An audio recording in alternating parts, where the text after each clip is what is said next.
C'est bon? Excellent. Pour nous situer un petit peu, vous avez été à la présidence de la Fédération en quelle année? De 69 à 72. OK. Est-ce que ça faisait longtemps à ce moment-là que les clubs s'étaient terminés? Parce que c'était des clubs avant, c'est ça? Avant, c'était des clubs. À ce moment-là, lorsque j'ai été élu, il y avait 7 clubs de camping dans la province. Au Lac-Saint-Jean, Rimouski, Rouyn-Noranda, Montréal. Quand j'ai terminé mon terme, il y avait, après en 72, il y avait 35 clubs de camping dans la province, pour un total d'environ 5000 familles. Ça ressemblait à quoi la Fédé à ce moment-là?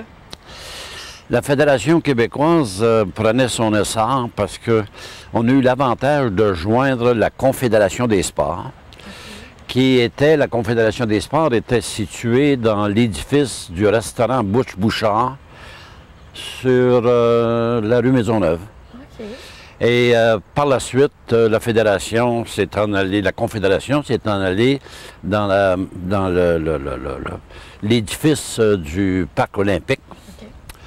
Et c'est là que la Fédération ont délaissé la structure de club pour s'en aller avec des membres directement, qui, je comprends aujourd'hui, qui seraient 35 000 familles membres de la Confédération des sports, de la Fédération de camping, qui sont situées dans leur propre édifice maintenant sur la Rive-Sud. Ça a beaucoup bougé. Est-ce qu'il y a eu un événement marquant au moment de votre mandat ou un événement qui s'est produit au moment où vous étiez là et dont vous êtes fiers? On a parti à organiser des clubs à travers la province. Il y a un événement particulier, lequel, un été, il fallait faire de l'animation dans les clubs. Et je suis allé chercher une subvention à Ottawa pour permettre à des jeunes de s'occuper d'un jeune par club, était payé par la Fédération à partir de cette subvention-là, pour pouvoir animer durant tout l'été. Et chaque semaine, chaque jeune de chaque club nous envoyait un rapport au bureau de la Fédération. C'est vous qui aviez mis ça sur pied? On a mis ça sur pied, ça a été la première année. Par la suite, il y avait les congrès, il y avait dans différentes régions la Fédération avec les clubs locaux, et ainsi de suite. Est-ce qu'il y a un événement qui a fait, d'après vous, que la Fédération est devenue ce qu'elle est aujourd'hui? Qu'est-ce qui a fait que ça a pris un essor particulier? Mais je pense que la première revue de camping qui a été bâtie, que nous avons bâtie, accompagnée avec mon épouse Antonia, qui était secrétaire de la Fédération dans le temps, la première secrétaire permanente d'ailleurs, on a parti le club de camping, c'est-à-dire la revue Camping Caravaning au Québec, cette revue ici. Oui. Qui ont commencé par faire des circuits de camping à travers la province. Et c'est là que les gens ont pu comprendre qu'il y avait des clubs familiaux de camping. C'est de là qu'est parti l'essor de la Fédération réellement. Ça a donné À partir de 5 clubs, 7 clubs membres, puis on a monté ça à 35 clubs de camping. Du Témiscamingue, aller à Chandler, la Gaspésie, et ainsi de suite. C'était beaucoup de travail, ne serait-ce que la revue. Et on sait que c'est du bénévolat. Qu'est-ce que ça vous a apporté? Pourquoi vous aviez envie de vous impliquer à ce point-là dans la Fédération de camping? D'abord, c'était la part, mon épouse et moi. Nous avons été membres du club, du Camping Club du Canada.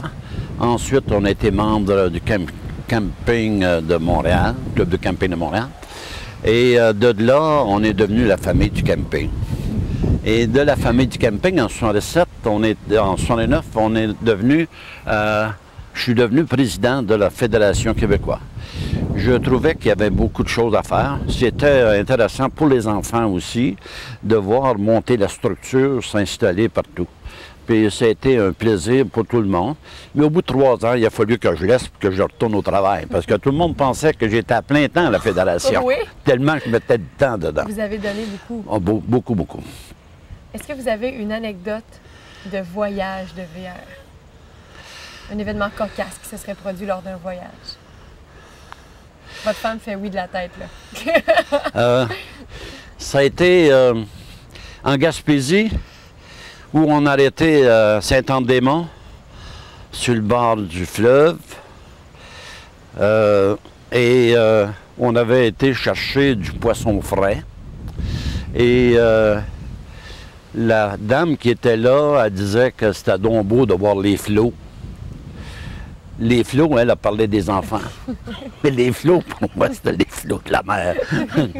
Et ça a été une partie intéressante du voyage en Gaspésie. Mais on a fait tellement de voyages un peu partout. Hein. Surtout lorsque les rallyes, au niveau des rallyes de camping, on a eu à un moment donné un rallye dans le coin de Saint-Anicette, du côté de Rigaud. Et le Club de Montréal, j'étais président du Club de Montréal à ce moment-là, il y a eu une foule de personnes qui sont venues nous rejoindre. On a eu au-delà de 500 familles la fin de semaine. Assez qu'on a été obligé de refuser du monde. C'était la première fois que le club de camping attirait autant de monde que ça. Il y avait de la belle animation. Des souvenirs qui vont vous rester longtemps? Longtemps, longtemps. Et je félicite évidemment la Fédération de camping actuelle, avec toutes les organisations. Ils ont continué la revue de camping, qui est fabuleuse, une très belle revue, une fameuse belle revue, et qui donne beaucoup d'informations sur le camping et que le public campeur en profite énormément, je suis certain. Oui. Qu'est-ce que vous souhaitez à la Fédération, à la FQCC pour ces 40 ans? Je pense qu'ils sont rendus à la gloire présentement, mais je leur souhaite une bonne continuation et de continuer à transmettre l'information. Ils donnent de l'information non seulement sur le Québec, mais toutes les provinces et à travers le monde. Vous pensez que ça va se poursuivre longtemps? Ça va suivre encore beaucoup d'années parce qu'elle est très bien installée présentement, surtout dans leur nouvel édifice dont ils sont les propriétaires, je comprends. Elle a eu un bon coup d'envoi avec vous, en tout cas. On a fait notre part, c'est sûr. Certainement, j'ai bien apprécié cette coopération qu'on avait des membres directeurs dans le temps. Et les enfants en ont profité aussi, évidemment, de voyager un peu partout à travers la province. Vous savez, une fin de semaine, partir de Montréal, de Laval, et se rendre à Rouyn-Noranda, un rallye de camping du club de camping de Rouyn-Noranda, puis revenir pour le travail de lundi matin, avec la roulotte, 7 enfants, ça a été de l'occupation. J'en doute même pas. Merci beaucoup d'avoir partagé ces souvenirs-là avec nous. Merci, ça fait plaisir. Génial, hein? C'est cool, vous ça. Êtes un très bon orateur. Je pense que vous êtes un des meilleurs qu'on a eu. Vous êtes un très bon orateur.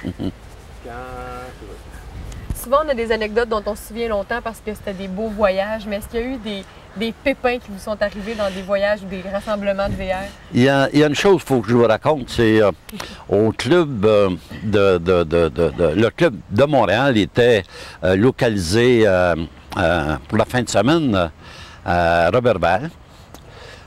Nous allions visiter le zoo Saint-Félicien et on avait organisé un souper communautaire. Et on avait sur la table des gros chaudrons de spaghettis prêts pour le souper. Et il y a quelqu'un qui s'est assis sur le bout de la table. Non. Et vous pouvez vous imaginer tout le spaghetti par terre, perdu.